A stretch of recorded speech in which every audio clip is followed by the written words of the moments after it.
Hello guys, today's our next topic is mathematical analysis of population inversion। ਇਹਦੇ 'ਚ ਆਪਾਂ ਸਭ ਤੋਂ ਪਹਿਲਾਂ ਆਪਾਂ ਦੋ ਇਕੁਏਸ਼ਨਸ ਲਾਵਾਂਗੇ n1 ਐਂਡ n2। ਆਪਣੀ ਬੋਲਟਜ਼ਮੈਨ ਇਕੁਏਸ਼ਨਸ ਹੈਗੀਆਂ, ਉਹ ਆਪਾਂ ਬੋਲਟਜ਼ਮੈਨ ਇਕੁਏਸ਼ਨ ਨੂੰ ਇਨ ਜਨਰਲ ਫਾਰਮ ਕਿਵੇਂ ਲਿਖਦੇ ਹਾਂ, numbers of atoms in state equals to e raised to power minus e ਜਿਹੜੀ ਉਸ ਸਟੇਟ ਦੀ એનર્ਜੀ ਹੈ ਬਾਏ kT KBT। KB ਕੀ ਹੈ ਆਪਣੇ ਕੋਲੇ ਬੋਲਟਜ਼ਮੈਨ ਕੌਨਸਟੈਂਟ ਹੈ, ਇਹਦੀ ਜਨਰਲ ਫਾਰਮ ਹੋਗੀ। ਇਹਦੇ ਅੰਦਰ ਜਦੋਂ ਆਪਾਂ ਪਹਿਲਾਂ ਫਰਸਟ ਸਟੇਟ ਲਈ ਐਂਡ ਦੈਨ ਸੈਕਿੰਡ ਸਟੇਟ ਲਈ ਉਹਦੀ ਵੈਲਿਊਜ਼ ਪੁੱਟ ਕਰ ਦਾਂਗੇ। ਇੱਥੇ ਆਪਾਂ ਦੇਖਦੇ ਹਾਂ Boltzmann ratio or relative population and is given by. ਆਪਾਂ ਜਦੋਂ ਇਹ ਬਹੁਤ ਇਕੁਏਸ਼ਨਸ ਦੀ ਰੇਸ਼ੀਓ ਲੈਂਦੇ ਹਾਂ, ਕਿਵੇਂ ਲੈਂਦੇ ਹਾਂ ਆਪਾਂ n2/n1। ਤਾਂ ਜਦੋਂ ਆਪਾਂ ਇਹ ਦੋ ਇਕੁਏਸ਼ਨਸ ਹੈਗੀਆਂ ਜਿਹੜੀ ਆਪਾਂ ਉਹਨਾਂ ਦੀ ਰੇਸ਼ੀਓ ਲੈਂਦੇ ਹਾਂ ਤਾਂ ਆਪਣੇ ਕੋਲ ਇਹ ਫੋਰਮ ਆਉਂਦੀ ਹੈ। ਇਹ ਫੋਰਮ ਜਦੋਂ ਆਪਾਂ ਇਹਨੂੰ ਉੱਤੇ ਵਾਲੀ ਸਾਈਡ 'ਤੇ ਲੈ ਕੇ ਜਾਵਾਂਗੇ ਤਾਂ ਆਪ ਪੋਜ਼ੀਟਿਵ ਹੋ ਜਾਏਗੀ। ਦੇਖੋ e raised to power minus e2/kBT ਹੈ, ਬੇਸ ਸੇਮ ਹੈ, ਪਾਵਰਸ ਮਾਈਨਸ ਹੋ ਜਾਣਗੀਆਂ ਆਪਣੇ ਕੋਲੇ, ਇਹ ਉੱਧਰ ਜਾ ਕੇ ਪਲੱਸ ਦੀ ਹੋ ਗਈ e2/kBT। ਆਪਾਂ ਮਾਈਨਸ ਨੂੰ ਕਾਮਨ ਲਿਖ ਸਕਦੇ ਹਾਂ, minus common e2 minus e1, k/t ਵੀ ਕਾਮਨ ਲਿਖ ਸਕਦੇ ਹਾਂ ਆਪਾਂ 1/kBT। ਤਾਂ ਆਪਣੇ ਕੋਲ ਇਹ ਇਕੁਏਸ਼ਨ ਆ ਗਈ। ਇਸ ਇਕੁਏਸ਼ਨ ਨੂੰ ਜਦੋਂ ਆਪਾਂ e2 ਮਾਈਨਸ e1 ਨੂੰ ਕੀ ਲਿਖਦੇ ਹਾਂ ਆਪਾਂ ਡੈਲ e ਲਿਖ ਦਿੰਦੇ ਹਾਂ, ਤਾਂ ਆਪਾਂ ਲਿਖ ਸਕਦੇ ਹਾਂ ਆਪਣੇ ਕੋਲੇ ਜਿਹੜੇ ਆਪਣੇ ਕੋਲੇ ਡੈਲ e ਆਇਆ ਹੈ ਇਹ ਕੀ ਆਪਣੇ ਕੋਲੇ e2 minus e1 is the energy difference. ਕਿਸੇ ਵੀ ਐਨਰਜੀ ਡਿਫਰੈਂਸ ਨੂੰ ਰਿਪਰੈਜ਼ੈਂਟ ਕਰਨ ਦਾ ਤਰੀਕਾ e2 ਮਾਈਨਸ e1 ਹੁੰਦਾ। ਆਪਾਂ ਦੇਖਦੇ ਹਾਂ ਇਸ ਇਕੁਏਸ਼ਨ ਨੂੰ ਜਦੋਂ ਆਪਾਂ ਲੈ ਕੇ ਚੱਲਦੇ ਹਾਂ, ਜਿਹੜੇ ਆਪਣੇ ਕੋਲ ਰੇਸ਼ੀਓ ਦੀ ਇਕੁਏਸ਼ਨ ਆਈ ਹੈ ਉਹ ਕੀ ਕਹਿੰਦੇ ਆਪਾਂ ਨੂੰ, it is clear that relative population n2/n1 is affected by two factors, energy difference del E equal to E2 minus E1 and temperature T। ਹੁਣ ਆਪਾਂ ਕੇਸਿਸ ਲੈ ਕੇ ਚੱਲਾਂਗੇ ਇਹਨੂੰ ਡਿਫਾਈਨ ਕਰਨ ਲਈ। ਆਪਾਂ ਫਸਟ ਕੇਸ 'ਚ ਦੇਖਦੇ ਹਾਂ, ਅਗਰ ਆਪਣੀ ਕੋਲੇ ਡੈਲ E ਬਹੁਤ ਜ਼ਿਆਦਾ ਗ੍ਰੇਟਰ ਹੈ KBT ਤੋਂ, ਮਤਲਬ ਕਿ ਉੱਪਰ ਵਾਲੀ ਟਰਮ ਆਪਣੇ ਕੋਲ ਬਹੁਤ ਜ਼ਿਆਦਾ ਗ੍ਰੇਟਰ ਹੈ, ਮਤਲਬ ਕਿ ਨੈਗੇਟਿਵ 'ਚ ਉਹਦੀ ਪਾਵਰ ਕੀ ਕਰ ਰਹੀ ਹੈ, ਇਨਕਰੀਜ਼ ਕਰ ਰਹੀ ਹੈ। ਅਗਰ ਨੈਗੇਟਿਵ 'ਚ ਉਹਦੀ ਪਾਵਰ ਇਨਕਰੀਜ਼ ਕਰੇਗੀ ਮਤਲਬ ਕਿ ਇਹ ਆਪਣੇ ਕੋਲੇ ਇਸ ਫਾਰਮ 'ਚ ਆ ਗਿਆ ਨਾ n2/n1 ਇਕੁਅਲ ਟੂ ਆਪਣੇ ਕੋਲੇ ਇਹ ਚੀਜ਼ ਹੈ, ਇਹਨੂੰ ਆਪਾਂ ਐਵੇਂ ਵੀ ਲਿਖ ਸਕਦੇ ਹਾਂ ਡੈਲ E/kBT। ਅਗਰ ਆਪਣੇ ਕੋਲੇ ਡੈਲ E ਦੀ ਵੈਲਿਊ ਇਨਕਰੀਜ਼ ਕਰ ਰਹੀ ਹੈ ਮਤਲਬ ਕਿ ਡੈਲ E/kBT ਦੀ ਓਵਰਆਲ ਵੈਲਿਊ ਵੀ ਇਨਕਰੀਜ਼ ਕਰ ਰਹੀ ਹੈ। ਅਗਰ ਇਹਦੀ ਓਵਰਆਲ ਵੈਲਿਊ ਇਨਕਰੀਜ਼ ਕਰ ਰਹੀ ਹੈ ਤਾਂ ਪੂਰੇ ਐਕਸਪੋਨੈਂਸ਼ੀਅਲ ਦੀ ਵੈਲਿਊ ਇਨਕਰੀਜ਼ ਕਰ ਰਹੀ ਹੈ। ਅਗਰ ਪੂਰੇ ਐਕਸਪੋਨੈਂਸ਼ੀਅਲ ਦੀ ਵੈਲਿਊ ਇਨਕਰੀਜ਼ ਕਰੇਗੀ ਤਾਂ ਓਵਰਆਲ 1/ਐਕਸਪੋਨੈਂਸ਼ੀਅਲ ਦੀ ਪਾਵਰ ਮਤਲਬ ਕਿ ਪੂਰੇ ਦੀ ਵੈਲਿਊ ਕੀ ਹੈ, ਡਿਕਰੀਜ਼ ਕਰੇਗੀ। ਕਿਸੇ ਦੀ ਥੱਲੇ ਅਗਰ ਜ਼ਿਆਦਾ ਹੋਵੇ ਨੰਬਰ, ਵੱਡਾ ਨੰਬਰ ਹੋਵੇ ਮਤਲਬ ਕਿ ਲਾਰਜ ਹੋਵੇ ਤਾਂ ਆਪਣੇ ਕੋਲੇ ਉਹ ਵੈਲਿਊ ਜਿਹੜੀ ਪਰਟੀਕੂਲਰ ਹੈਗੀ ਆ 1/ ਰੇਸ਼ੀਓ ਦੀ ਫੋਰਮ 'ਚ ਓਨੀ ਜ਼ਿਆਦਾ ਆਪਣੇ ਕੋਲੇ ਕੀ ਹੋਊਗੀ, ਛੋਟੀ ਹੋਊਗੀ। ਤਾਂ ਆਪਣੇ ਕੋਲੇ n2/n1 ਜਿਹੜਾ ਹੈਗਾ ਅਗਰ ਇਹਦੀ ਓਵਰਆਲ ਵੈਲਿਊ ਡਿਕਰੀਜ਼ ਕਰੇਗੀ ਤਾਂ ਆਪਣੇ ਕੋਲੇ ਕੀ ਹੈ, ਇਸ ਰੇਸ਼ੀਓ 'ਤੇ ਕੀ ਫਰਕ ਪਏਗਾ। ਦੇਖੋ ਡੈਲ E ਅਗਰ ਆਪਾਂ ਮੰਨ ਕੇ ਲੈਂਦੇ ਹਾਂ 10.21 ਇਲੈਕਟ੍ਰੋਨ ਵੋਲਟਸ ਹੈਗਾ ਅਤੇ ਆਪਣੇ ਕੋਲੇ KB ਦੀ ਵੈਲਿਊ ਇੰਨੀ ਹੈਗੀ ਆ। ਅਗਰ ਆਪਾਂ ਲੈ ਕੇ ਚਲੀਏ del E much greater than KBT for hydrogen atom at room temperature, ਤਾਂ ਆਪਾਂ ਦੇਖਦੇ ਹਾਂ ਆਪਣੇ ਕੋਲੇ ਵੈਲਿਊ ਕਿੰਨੀ ਆਉਂਦੀ ਹੈ n2/n1 ਅਪਰੋਕਸੀਮੇਟ ਆਉਂਦੀ ਹੈ e raised to power -400। ਆਪਣੇ ਕੋਲੇ ਇਹ ਬਹੁਤ ਘੱਟ ਵੈਲਿਊ ਹੈ, ਇਹਨੂੰ ਆਪਾਂ ਅਪਰੋਕਸੀਮੇਟ 0 ਵੀ ਲੈ ਸਕਦੇ ਹਾਂ, ਮਤਲਬ ਕਿ n2 equal to 0 n1 equal to 0। ਹੁਣ ਅਗਰ ਦੇਖਦੇ ਹਾਂ ਆਪਣੇ ਕੋਲੇ n2 ਅਗਰ ਆਪਣੇ ਕੋਲੇ ਬਹੁਤ ਜ਼ਿਆਦਾ ਲੈਸ ਹੈ ਕਿਤੇ ਤੋਂ n1 ਤੋਂ, ਤਾਂ ਆਪਾਂ ਕੀ ਦੇਖਦੇ ਹਾਂ, ਅਗਰ ਆਪਾਂ 5000 ਕੈਲਵਿਨ ਟੈਂਪਰੇਚਰ 'ਤੇ ਦੇਖੀਏ when atoms are in ground state even if temperature is raised to about 5000 Kelvin then KBT the value ਆਪਣੇ ਕੋਲੇ 0.3430 ਇਲੈਕਟ੍ਰੋਨ ਵੋਲਟ ਆਇਆ। ਆਪਾਂ ਪੁੱਟ ਕਰ ਦੇਣੀ ਹੈ ਵੈਲਿਊ ਆਪਣੇ ਕੋਲੇ, ਕੈਲਕੂਲੇਟ ਕਰਨ ਤੋਂ ਬਾਅਦ ਅਪਰੋਕਸੀਮੇਟਲੀ -23.74 ਵੈਲਿਊ ਆਏਗੀ। ਹੁਣ ਅਗਰ ਆਪਾਂ ਇਸ ਕੇਸ ਨੂੰ ਅੱਗੇ ਫਰਦਰ ਦੇਖੀਏ then this situation the number of atoms in the lower energy state are more, ਮਤਲਬ ਕਿ ਆਪਣੇ ਗਰਾਊਂਡ ਸਟੇਟ 'ਚ ਜਿਹੜੇ ਐਟਮਸ ਹੈਗੇ ਆ ਬਹੁਤ ਜ਼ਿਆਦਾ ਹੋਣਗੇ। ठीक है। केस सैकेंड, हुण आपां केस सैकेंड 'च की देखदे हां, अगर अपने कोले डेल ई दी पावर घट है किहदे तो KBT तो, आपां की लिता सीगा, अगर आपां डेल ई दी पावर KBT इत्थे लिखदे हां N2/N1 equal to E raise to power किन्नी सी अपने कोले डेल ई बाय KBT अगे माइनस का साइन। अगर अपने को KBT की वैल्यू वड्डी है मतलब कि ये पूरी टर्म की वैल्यू की होगी घट होगी, इस पूरी टर्म की वैल्यू घट है तो ओवरऑल वैल्यू घट होएगी। आ माइनस की फॉर्म च मतलब कि 1 रेशियो की फॉर्म च वैल्यू इनक्रीज करेगी। अगर ये वैल्यू इनक्रीज करेगी तो N2 अद जाके मल्टीप्लाई होएगा डेल ई बाय KBT। हुण अगर ये पूरी वैल्यू अपने को की है इनक्रीज कर रही है तो अपने को जो N1 मल्टीप्लाई करांगे तो यदी वैल्यू भी इनक्रीज करेगी। यदी वैल्यू अगर इनक्रीज करेगी तो आप कह सकते हैं अपने को जोड़े N1 है N1 स्टेट से ज़्यादा होंगे अपने को एटम्स होंगे कि तो N2 लैवल तो। ठीक है, पहला आप केस से की देखा सीगा अपने को ओवरऑल वैल्यू की सी डिक्रीज़ कर रही सी, जो आप N1 ਉਹਦੇ ਨਾਲ मल्टीप्लाई किया ਤਾਂ भी वह डिक्रीज़ कर रही है, जो वह डिक्रीज़ ही कर रही है तो अपने को वैल्यू की है N2 च घट होणगे। हुण अगर आप देखा कि अप्रोक्सीमेट अगर अपने को ई दी पावर 0 है इक्वल टू 1 है तो अपने को दोवें मतलब कि स्टेट च एटम्स की है सेम होणगे।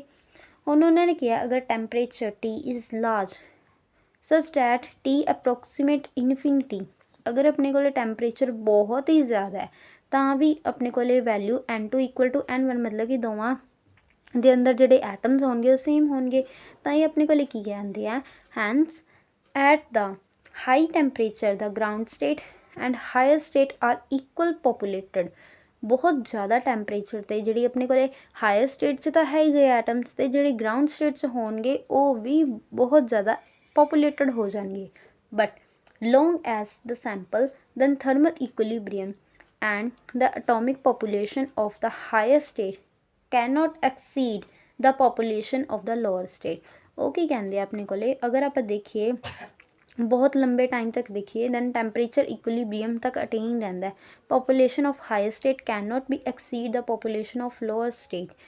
हम जेडे अपने को population to make N1 greater than अपने को N2 है can be achieved by supplying external energy to the medium or sample. जब तक आप सैंपल ਨੂੰ कोई बाहरी एक्सटर्नल एक्टिव मीडियम ਜਾਂ होर एनर्जी नहीं देंगे तो अपने को इक्विलिब्रियम स्टेट अटेन नहीं हो सकती। Then the process of achieving the population inversion by supplying energy through some external means known as pumping or excitation. मतलब कि जी अपने को कोई भी एटम चाहे वो ग्राउंड स्टेट से रहना प्रैफर करेगा है ना, तो आप समझते हैं क्योंकि वो स्टेट की होंगी है बहुत ज़्यादा स्टेबल होंगी है, ਉਹਦੀ एनर्जी है मिनीमम होंगी है। अपने आप तो जोड़ा एटम है वो अनस्टेबल नहीं होना चाहेगा, अपने आप तो वो एक्साइटेड स्टेट से नहीं जाएगा। इस करके आपको कोई ना कोई एनर्जी उन्होंने देनी पैंदी है ताकि वह अपने को ग्राउंड स्टेट तो एक्साइटेड स्टेट से चला जाए।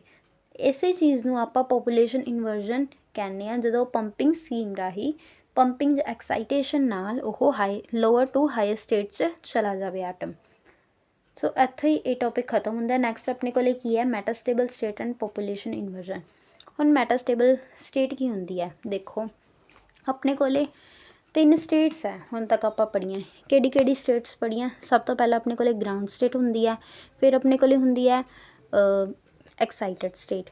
हुण आपां इहनूं किवें डिनोट करते सन E1 एंड E2। आपां सब तो पहले अपने को स्पॉन्टेनियस एमिशन हुंदा सीगा, आपां किसी एटम नूं एनर्जी दी पहला उत्ते गया एंड इमीजिएटली वो थल्ले आ गया। ये अपने को सीगा स्पॉन्टेनियस एमिशन। बट ਇਹਦੇ ਨਾਲ ਆਪਾਂ ਨੂੰ ਜਿਹੜੀ ਲੇਜ਼ਰ है नहीं मिल सकती। ਹੁਣ ਆਪਾਂ ਕੀ ਕਰਦੇ ਹਾਂ, अपने को E2 लैवल है, ये अपने को E1 लैवल है, ये अपने को मैटास्टेबल स्टेट है। अपने को जो इलैक्ट्रॉन है उन्होंने आप बाहरी एक्सटर्नल एनर्जी देवांगे जिहदे नाल अपने को की होगा स्टिमुलेटेड एब्जॉर्प्शन होएगा। स्टिमुलेटेड एब्जॉर्प्शन करने नाल एक्साइटेड स्टेट से चला गया, जी अपने को की है E2 लैवल है। हुण की है इत्थों जो अपने को है अपने को की है एटम है वो जो जाएगा तो मैटास्टेबल स्टेट च जाएगा। मैटास्टेबल स्टेट की एनर्जी आ E2 और E1 ਦੇ ਵਿਚਕਾਰ ਹੈ, ਬਿਟਵੀਨ ਹੈ ਇਹਨਾਂ ਦੇ। ਆਪਣੇ ਕੋਲ ਐਟਮ ਇੱਥੇ ਆ ਗਿਆ।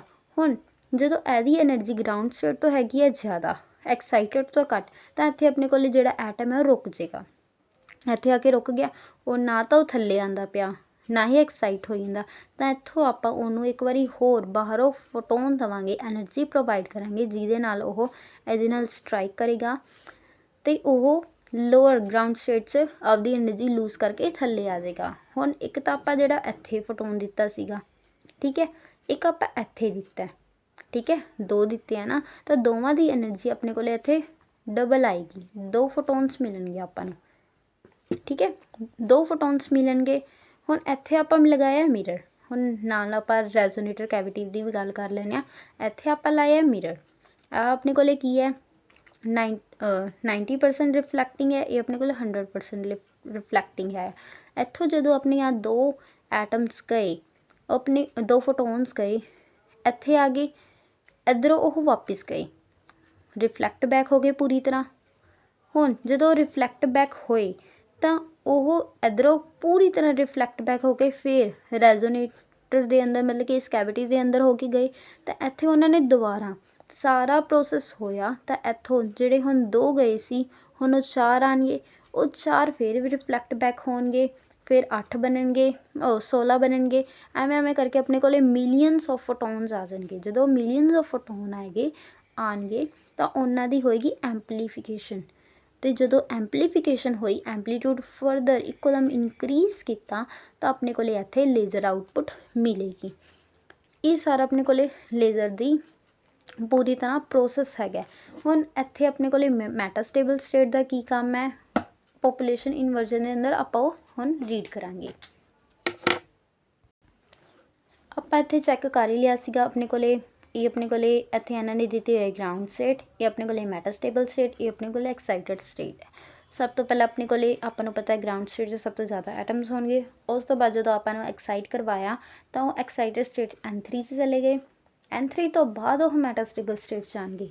ਇਹਨੂੰ ਆਪਾਂ ਰਿਪਰਜੈਂਟ ਕੀਤਾ N2 ਨਾਲ, ਠੀਕ ਹੈ, N2 ਜੋ ਇਹਦੇ ਅੰਦਰ ਐਟਮਸ ਹੋਣਗੇ। ਆਪਾਂ ਰੀਡ ਕਰਦੇ ਹਾਂ।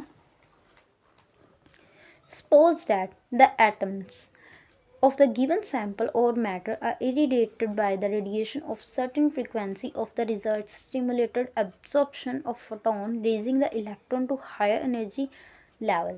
ਉਹ ਆਪਾਂ ਨੂੰ ਕੀ ਕਹਿ ਰਹੇ ਆ, ਜਦੋਂ ਆਪਾਂ ਐਬਜ਼ੋਰਪਸ਼ਨ ਕਰਵਾਇਆ ਤਾਂ ਆਪਣੇ ਕੋਲ ਐਕਸਾਈਟਡ ਸਟੇਟ 'ਚ ਐਟਮ ਚਲਾ ਗਿਆ। ਜਿਵੇਂ ਮੈਂ ਤੁਹਾਨੂੰ ਦੱਸਿਆ ਉਵੇਂ ਇਹਨਾਂ ਨੇ ਥਿਊਰੀ ਦੇ ਰੂਪ 'ਚ ਲਿਖਿਆ ਹੋਇਆ। ਦੇਖਦੇ ਹਾਂ ਆਪਾਂ ਪੁਆਇੰਟਸ ਵਾਈਜ਼ ਪੜ੍ਹਦੇ ਹਾਂ। shows that the stimulated absorption of radiation suppose that ਜਿਹੜੀ ਇਹਦੀ ਐਨਰਜੀ ਇਨ ਬਿਟਵੀਨ ਹੈ ਮੈਟਾਸਟੇਬਲ state the E1 and E3, they are the energy of level E2, they are the metastable state, and they drop the ground state and spontaneous emitting the photon of the same energy as well as absorbed by it, or the drop the energy E2 by emitting the photon of energy E3 minus E2।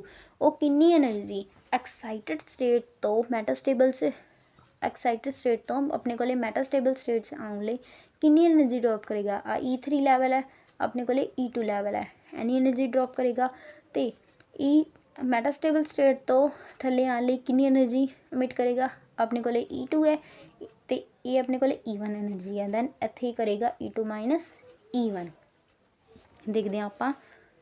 This transition is also occur through the non-radiative processes। If E2 is metastable state then atoms are continuous state for long time। ਕਿਉਂਕਿ ਇਹਦੇ ਆਪਣੇ ਕੋਲੇ time period ਕੀ ਹੁੰਦਾ, 10⁻³ ਹੁੰਦਾ, ਅਤੇ ਆਪਣੇ ਕੋਲੇ excited state ਦਾ ਕੀ ਹੁੰਦਾ, 10⁻⁻7 ਹੁੰਦਾ। ਹੁਣ ਆਪਣੇ ਕੋਲ ਅਗਰ ਮੈਟਾਸਟੇਬਲ ਸਟੇਟ ਦਾ -3 ਹੈ ਅਤੇ ਇਹਦਾ ਕਿੰਨਾ ਆਪਣੇ ਕੋਲ -7, ਤਾਂ ਇਹਦੇ ਅੰਦਰ ਜ਼ਿਆਦਾ ਟਾਈਮ ਤੱਕ ਰਹੇਗਾ, ਆਪਣੇ ਆਪ ਵਾਪਿਸ ਨਹੀਂ ਆਏਗਾ, ਤਾਂ ਆਪਾਂ ਉਹਨੂੰ ਬਾਹਰੋਂ ਐਨਰਜੀ ਦੇਵਾਂਗੇ। Then metastable state E2 and ultimately the number of atoms are state E2 may be more than E1, thus the population inversion can be obtained। Metastable state ordinary an atom may remain the excited state E3 then about the 1.6 in 10⁻⁻8 second, after which they emit the photon and drops the some lower energy level E1 from which they absorbed। The process is called spontaneous emission। All thought the atoms may be raised continuously to excited state through the pumping, but they do not stay over there. And 10 to the power minus 8 मैं ਤੁਹਾਨੂੰ ਦੱਸਿਆ ਦੀ energy है कि and undergoes transition the lower level energy via the spontaneous emission, but we know that stimulated emission which responsible for the laser and population inversion condition is a much stimulated emission of start. ਆਪਣੇ ਕੋਲੇ ਆਪਣੇ ਆਪ ਸਪੋਂਟੇਨੀਅਸ process ਨਹੀਂ ਹੁੰਦਾ ਮੈਟਾਸਟੇਬਲ state ਤੋਂ ਲੈ ਕੇ ground state ਤੱਕ, ਇਸ ਕਰਕੇ ਆਪਾਂ ਨੂੰ ਸਟੀਮੂਲੇਟਡ ਐਮਿਸ਼ਨ ਕਰਵਾਉਣਾ ਪੈਂਦਾ। ਕਿਵੇਂ ਕਰਵਾਉਣਾ ਪੈਂਦਾ? ਬਾਹਰੋਂ એનર્ਜੀ ਦੇ ਕੇ। they achieve the population inversion excited atoms and require to stay the some and higher energy level for longer time. There the energy level of, in atoms is certain elements phosphorus and metastable states phosphors which are longer lifetime order 10 to the power minus 3 seconds, such as the energy emitted are termed as metastable states. For such the states atoms does not return to low energy level at once, but says the time the ordinary excited state E3 there are every responsible for have more atoms in the metastable state than lower energy E1. Then they lead to the population inversion once over spontaneous emission, and hence the action will be possible without metastable state. And if there is no population inversion, nothing to talk about the laser action and evaporation. सारा कुछ उवें दस्सिया होया, अगर आप उन्होंने energy नहीं देवांगे तो वो थले नहीं आएगा, अगर थले नहीं आएगा जब स्पॉन्टेनियस एमिशन होएगा तो अपने को लेज़र नहीं मिलेगी। ਜਿਹਦਾ ਗ੍ਰਾਫ ਇੱਥੇ ਇਹਨਾਂ ਨੇ ਗ੍ਰਾਫ ਦੇ ਨਾਲ ਆਪਾਂ ਨੂੰ ਸਮਝਾਉਣ ਦੀ ਕੋਸ਼ਿਸ਼ ਕੀਤੀ ਹੈ। E1 E2 and E3 atomic population status ਹੈਗੀਆਂ ਆਪਣੇ ਕੋਲੇ, ਇਹਨਾਂ ਕੋਲੇ N1 N2 ਐਂਡ N3 ਆਪਣੇ ਕੋਲੇ ਐਟਮਸ ਹੈਗੇ ਆ। ਲੀਸਟ ਐਂਡ ਲੋਅਸਟ ਲੈਵਲ ਆਪਣੇ ਕੋਲੇ E1 ਹੈਗਾ, ਉਸ ਤੋਂ ਬਾਅਦ E2 ਹੈਗਾ, ਉਸ ਤੋਂ ਬਾਅਦ E3 ਹੈਗਾ। ਸਭ ਤੋਂ ਪਹਿਲਾਂ ਅਗਰ ਆਪਾਂ ਵਿਦਾਊਟ ਪੋਪੂਲੇਸ਼ਨ ਇਨਵਰਜਨ ਜਾਂ ਵੈਸੇ ਦੇਖੀਏ ਆਪਣੇ ਕੋਲੇ N1 'ਚ ਜ਼ਿਆਦਾ ਹੁੰਦੇ ਆ, N2 'ਚ ਜ਼ਿਆਦਾ, N3 'ਚ ਜ਼ਿਆਦਾ। ਬਾਅਦ 'ਚ ਜਦੋਂ ਆਪਾਂ ਪੋਪੂਲੇਸ਼ਨ ਇਨਵਰਜਨ ਕਰਵਾ ਦਿੰਦੇ ਹਾਂ ਤਾਂ ਆਪਣੇ ਕੋਲ ਐਕਸਾਈਟਡ ਸਟੇਟ 'ਚ ਵੀ ਜ਼ਿਆਦਾ ਹੋ ਗਏ ਐਟਮਸ, ਠੀਕ ਹੈ, ਮੈਟਾਸਟੇਬਲ ਸਟੇਟ। ਉਹ ਕੀ ਕਹਿੰਦੇ ਆ, since the atomic population are 3 energy states such as N1 greater than N2 and greater than N3 they absorb the photon rather they emit the photon। ਹੁਣ ਆਪਣੇ ਕੋਲੇ ਇੱਧਰ ਉੱਤੇ ਗਏ, ਇਹਦੇ ਕੋਲੇ ਜ਼ਿਆਦਾ ਐਟਮਸ ਆ, ਦੇਖੋ ਇਹਦੇ ਕੋਲੇ ਜ਼ਿਆਦਾ ਐਕਸਾਈਟਡ ਸਟੇਟ ਤੋਂ ਵੀ ਥੱਲੇ ਆ ਗਏ। ਹੁਣ ਆਪਣੇ ਕੋਲੇ ਐਮਿਸ਼ਨ ਤਾਂ ਹਲੇ ਹੋਇਆ ਹੀ ਨਹੀਂ, ਅਗਰ ਐਮਿਸ਼ਨ ਨਹੀਂ ਹੋਇਆ ਤਾਂ ਆਪਣੇ ਕੋਲੇ ਐਨੇ ਐਬਜ਼ੋਰਬ ਕੀਤੇ ਹੋਏ ਮੈਟਾਸਟੇਬਲ ਸਟੇਟ ਨੇ ਐਬਜ਼ੋਰਬ ਕੀਤੇ ਹੋਏ ਹੈ। ਉਸ ਤੋਂ ਬਾਅਦ ਆਪਾਂ ਇੱਥੇ ਸਟੀਮੂਲੇਟਡ ਐਮਿਸ਼ਨ ਕਰਵਾਵਾਂਗੇ ਤਾਂ ਆਪਣੇ ਕੋਲ ਥਰਡ ਗ੍ਰਾਫ ਦੇਖਣ ਨੂੰ ਕੀ ਮਿਲਦਾ, ਦੇਖਦੇ ਹਾਂ ਆਪਾਂ। Once the condition of population inversion is achieved, stimulated emission process can produce a cascade of light। ਉਹ ਕੀ ਕਹਿੰਦੇ ਆਪਣੇ ਕੋਲੇ, ਜਦੋਂ ਆਪਾਂ ਪੋਪੂਲੇਸ਼ਨ stimulated emission process ਕਰਵਾਇਆ they can produce a cascade of light, then stimulated emission of photons are triggered by the first few randomly emitted spontaneous photons। ਸਟੀਮੂਲੇਟਡ ਜਿਹੜਾ emission ਹੈ, ਜਿਹੜਾ ਫੋਟੋਨਸ ਆਪਾਂ ਉਹਦੇ 'ਤੇ ਮਤਲਬ ਕਿ ਉਹਨਾਂ ਨੂੰ ਟਕਰਾਇਆ ਜਾਂ ਫਿਰ ਕੋਲੀਜਨ ਕਰਵਾਇਆ ਦਾ ਫਸਟ ਵਿਊ ਰੈਂਡਮਲੀ ਜਿਹੜੇ ਆਪਣੇ ਕੋਲੇ ਫੋਟੋਨਸ ਦਾ ਸਪੌਂਟੇਨੀਅਸ ਐਮਿਸ਼ਨ ਹੋਇਆ ਸੀਗਾ, then stimulated photons induce still more emission and the process continue. ਅਤੇ ਜਿਹੜੇ ਆਪਣੇ ਕੋਲੇ ਸਪੌਂਟੇਨੀਅਸ ਐਮਿਸ਼ਨ ਉਹਨਾਂ ਦਾ ਸਟੀਮੂਲੇਟਡ ਐਮਿਸ਼ਨ ਹੋਇਆ, ਉਹ ਫਿਰ ਫਰਦਰ ਰਿਫਲੈਕਟ ਬੈਕ ਹੋ ਕੇ ਵਾਪਸ ਗਏ ਆ, ਉਹਨਾਂ ਦਾ ਫਿਰ ਉਹੀ ਪ੍ਰੋਸੈਸ ਦੁਹਰਾਇਆ ਵਾਰ ਹੋ ਕੇ ਆਪਣੇ ਕੋਲ ਕੀ ਮਿਲਦਾ। The important to note that N2 greater than N1 population inversion ਕਰਵਾਉਣ ਲਈ ਸਭ ਤੋਂ ਮੇਨ ਅਤੇ ਫਸਟ ਐਂਡ ਲਾਸਟ ਆਪਣੇ ਕੋਲ ਫਸਟ ਜਿਹੜੀ ਆਪਣੇ ਕੋਲ ਕੰਡੀਸ਼ਨ ਹੈਗੀ ਆ N2 greater than N1। Excited state 'ਚ ਐਟਮਸ ਜ਼ਿਆਦਾ ਹੋਣੇ ਚਾਹੀਦੇ ਆ, ਗਰਾਊਂਡ ਸਟੇਟ 'ਚ ਹੋਏ ਤਾਂ ਆਪਣੇ ਕੋਲ ਪੰਪਿੰਗ ਹੋਏਗੀ ਨਾ, ਪੋਪੂਲੇਸ਼ਨ ਇਨਵਰਜਨ ਥੋੜ੍ਹੀ ਨਾ ਹੋਏਗਾ। N2 ਅਗਰ ਜ਼ਿਆਦਾ ਹੋਏ ਤਾਂ ਹੀ ਆਪਾਂ ਉਹਨੂੰ ਬਾਹਰੋਂ ਫੋਟੋਨ ਦੇਵਾਂਗੇ ਸਟੀਮੂਲੇਟਡ ਐਮਿਸ਼ਨ ਕਰਵਾਉਣ ਲਈ। ਦੈਨ ਓਬਜ਼ਰਵੇਸ਼ਨ ਦੇ likely absorption and the process of light get amplified। ਬਹੁਤ ਸਾਰੇ ਫੋਟੋਨ ਮਿਲੀਅਨਸ ਆਫ ਨੰਬਰਸ ਜਦੋਂ ਉਹ ਇੱਕੋ ਦਮ ਬਾਹਰ ਨਿਕਲਣਗੇ ਤਾਂ ਆਪਣਾ ਐਂਪਲੀਟਿਊਡ ਇੱਕੋ ਦਮ ਇਨਕਰੀਜ਼ ਹੋਏਗਾ ਅਤੇ ਉਸ ਆਪਣੇ ਕੋਲ ਐਂਪਲੀਫਿਕੇਸ਼ਨ ਹੋਏਗਾ ਤਾਂ ਆਪਾਂ ਨੂੰ ਲੇਜ਼ਰ ਮਿਲੇਗੀ। Then N1 become equal to more than N2 population inversion ends and stimulated emission diminishes and amplification of light creases to occurs। अगर अपने को n1 है become equal or more than n2, equal ਜਾਂ ज़्यादा होया n2, उस case 'ਚ अपने को पॉपुलेशन इन्वर्जन एंड हो जाएगा।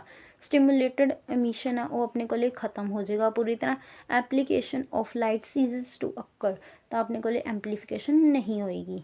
Basic condition of laser action बहुत ज़्यादा इंपॉर्टेंट है कि अपने को 1 मार्क्स ਦੀਆਂ ਪੁੱਛੀਆਂ ਜਾ ਸਕਦੀਆਂ। ਕਿਹੜੀਆਂ ਹੁਣੇ ਤੱਕ ਆਪਾਂ ਕਿਹੜੀਆਂ ਕੀਤੀਆਂ ਲੇਜ਼ਰ ਐਕਸ਼ਨ ਲਈ। ਸਭ ਤੋਂ ਪਹਿਲਾਂ ਦੇਖੋ ਇਹਨੂੰ ਰਹਿਣ ਦਿਓ, ਸਭ ਤੋਂ ਪਹਿਲਾਂ ਆਪਾਂ ਕੀ ਕੀਤਾ ਸੀਗਾ, ਆਪਣੇ ਕੋਲ ਸਟਿਮੂਲੇਟਡ ਐਮਿਸ਼ਨ ਹੋਣਾ ਚਾਹੀਦਾ। ਸਟਿਮੂਲੇਟਡ ਐਮਿਸ਼ਨ ਕਿਉਂ ਹੋਏਗਾ, ਤਾਂ ਕਿਉਂਕਿ ਆਪਣੇ ਕੋਲ ਮੈਟਾਸਟੇਬਲ ਸਟੇਟ ਹੈਗੀ। ਅਗਰ ਮੈਟਾਸਟੇਬਲ ਸਟੇਟ ਹੀ ਨਹੀਂ ਹੋਏਗੀ ਤਾਂ ਆਪਣੇ ਕੋਲ ਜੋ ਵੀ ਹੈ ਐਟਮਸ ਜਾਂ ਇਲੈਕਟ੍ਰੋਨਸ ਹੈਗੇ ਉਹ ਰੁਕਣਗੇ ਕਿਹਦੇ 'ਚ, ਉਹਨਾਂ ਨੂੰ ਲੈ ਕੇ ਕਿਹਦੇ 'ਚੋਂ ਆਵਾਂਗੇ। ਇਸ ਕਰਕੇ ਆਪਣੇ ਕੋਲ ਮੈਟਾਸਟੇਬਲ ਸਟੇਟ ਹੋਣੀ ਜ਼ਰੂਰੀ ਆ। ਉਸ ਤੋਂ ਬਾਅਦ ਪੋਪੂਲੇਸ਼ਨ ਇਨਵਰਜਨ ਹੋਣਾ ਜ਼ਰੂਰੀ ਆ। ਪੋਪੂਲੇਸ਼ਨ ਇਨਵਰਜਨ ਦੀ ਕੰਡੀਸ਼ਨ ਕੀ ਹੈ, n2 ਗ੍ਰੇਟਰ ਦੈਨ n1 ਹੋਣਾ ਜ਼ਰੂਰੀ ਹੈ।